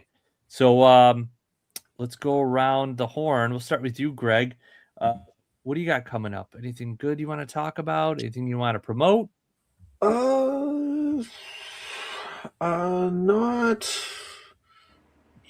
so much to promote. I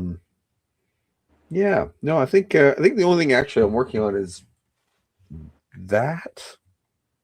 I get Dio piece again from more junk, but it's like a bunker. So ooh.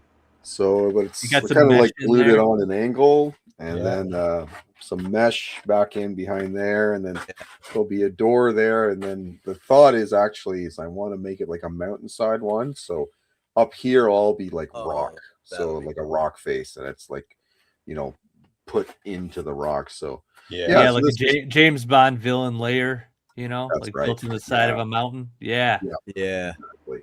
So so that's just kind of like the only thing that's on kind of the desk, and then the rest is just plugging along.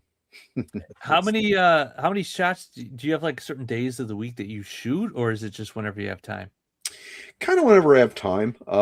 I've been shooting like for a while. I was shooting like I don't know, like 4 or 5 a week, and at least half of those were Joe's.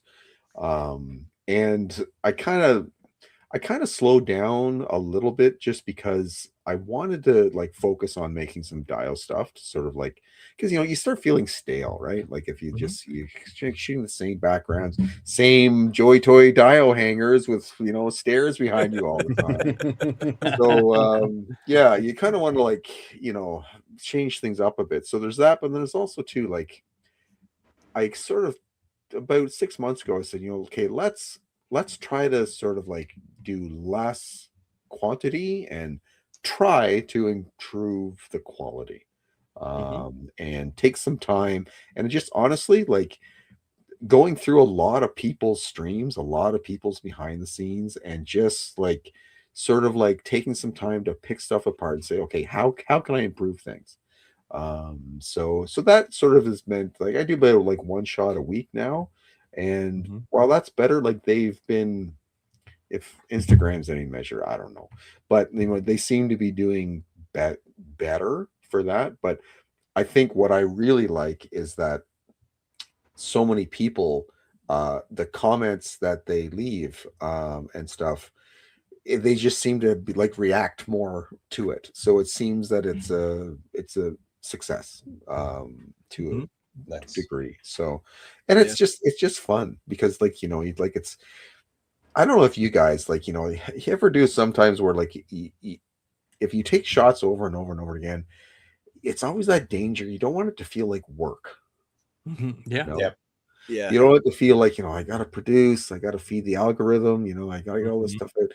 And then I'm like, yeah, that's not why I do this. Like, I've got real life to step on my neck. I need something fun, right, to take me away from that. So slowing down, I think, kind of like does that. So just it lets you live in the hobby a little bit. Yeah, I agree. I think to play the algorithm game, you got to post all the time, and you got to post at certain times or the same times, and you're trying to play this game like, well, I got to get so many likes, and in order for me to do that, I have to post. And but then it's taken away from what it is that why you started in the first place. Yeah. And I agree too. Is bouncing around when you're taking a lot of photos. Yeah, you want to now spend some time on like fabrication and like creating dial pieces and the painting aspect of it, and then kind of jumping around all the different areas. But yeah, that's if you're doing it for the sake of likes and algorithms, then it's gonna feel like work. Exactly. And the working on dials and painting is very therapeutic in itself too. It is. And I mean, like for years I was like a scratch model builder, so it's kind of nice to kind of like go back to some of those things, like it's the whole creative side of that. So yeah, that's always fun. And again, it's if I'm making them, it's cheap because I can't afford to buy the damn things. Well, found objects are always the most fun for me. So like I took a walk the other day, and it was like people were putting tons of trash out. Somebody put a printer out. They had a bunch of ink cartridges for the printer that were still in the little cellophane. Yes. So I'm like, oh my God, I could paint these up and put them into a dial, and they look like computer terminals. So I just took the whole lot of them, Like,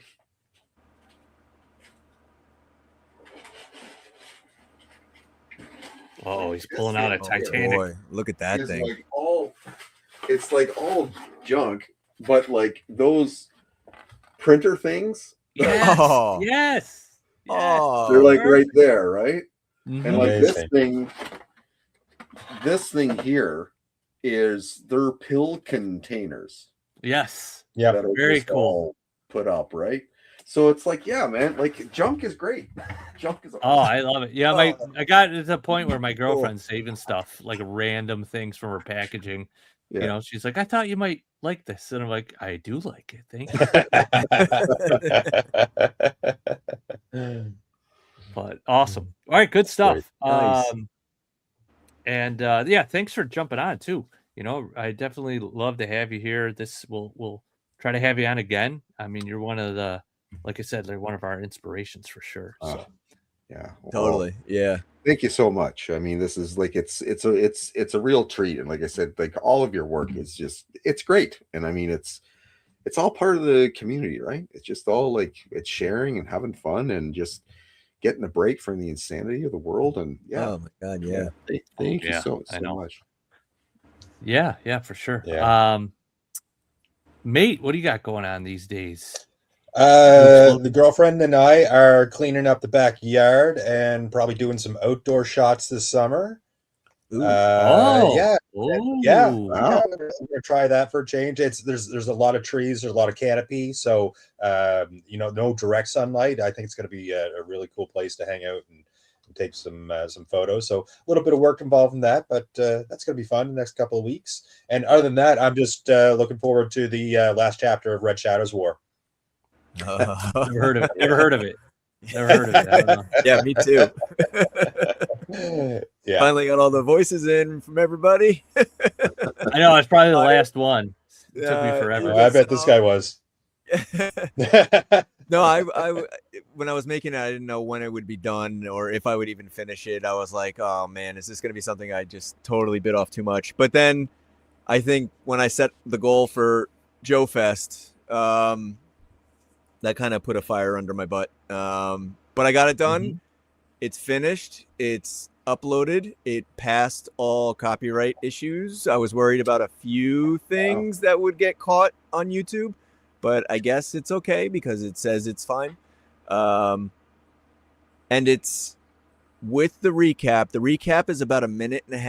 It just recaps from the beginning, just all the important points that you need to know going into the chapter.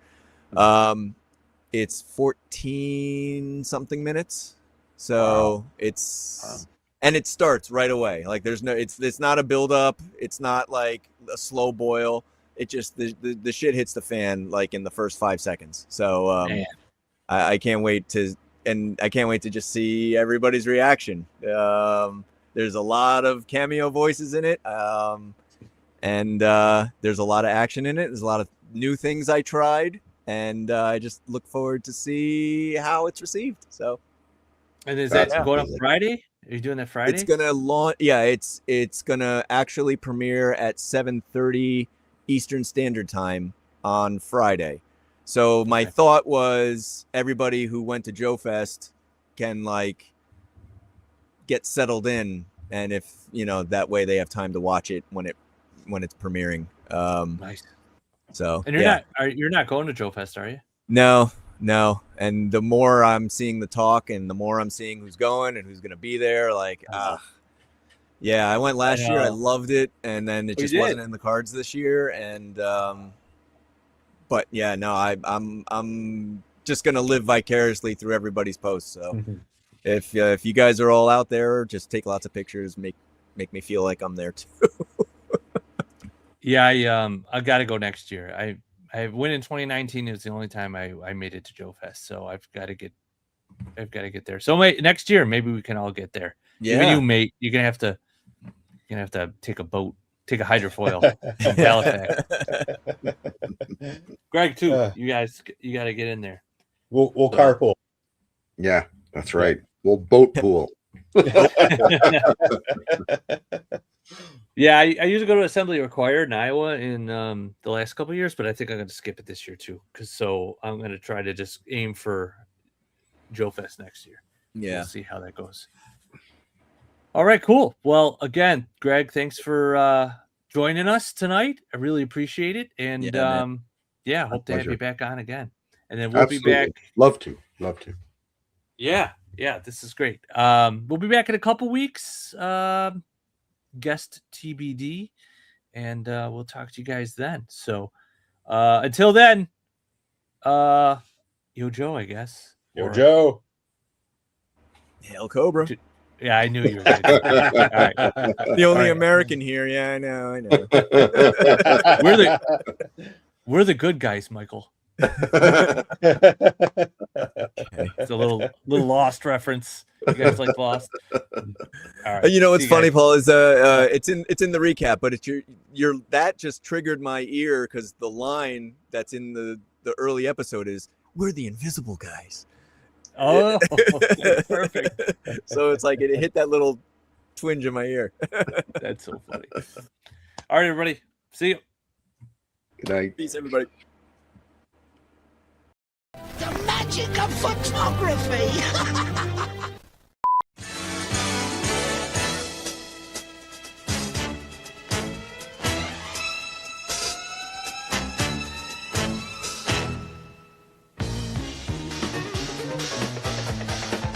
We hope you've enjoyed the preceding short feature.